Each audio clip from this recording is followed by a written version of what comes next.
മകളുടെ മരണാനന്തര ചടങ്ങുകളിൽ പങ്കെടുക്കുന്നതിന് മുഹമ്മദ് അബ്ദുൽ സലാമിന് 3 ദിവസത്തെ പരോളാണ് പാട്യാല ഹൗസ് കോടതി അനുവദിച്ചത്. ദിവസവും 6 മണിക്കൂർ വീട്ടിൽ ചിലവഴിക്കാം, പിന്നെ അടുത്ത സബ് ജയിലിലേക്ക് മാറ്റും. സുരക്ഷാ ഉദ്യോഗസ്ഥർക്കൊപ്പം ആ വാപ്പ ചേതനയറ്റ തൻ്റെ മകളുടെ ശരീരത്തിന് അന്ത്യചുംബനം നൽകാൻ എത്തിയപ്പോൾ കണ്ടുനിന്നവർക്ക് കണ്ണീരടക്കാൻ കഴിഞ്ഞില്ല. പഠിച്ച് എനിക്കൊരു ഡോക്ടറാകണമെന്ന മകളുടെ നിശ്ചയദാർഢ്യത്തിന് മുന്നിൽ ആ വാപ്പ എത്ര അഭിമാനിച്ചു കാണും. നീറ്റ് പരീക്ഷയെടുക്കുമ്പോൾ തനിക്കും കുടുംബത്തിനുമേറ്റ കടുത്ത പരീക്ഷണങ്ങളുടെ നടുവിലായിരുന്നു തസ്കിയ.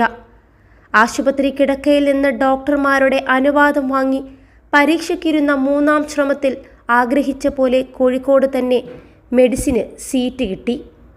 പക്ഷേ MBBS 2-ാം വർഷം പൂർത്തിയാകും മുമ്പേ പ്രതീക്ഷകൾ ബാക്കിയാക്കി യാത്രയായതിൻ്റെ ഞെട്ടലിലാണ് ബന്ധുക്കളും നാട്ടുകാരും.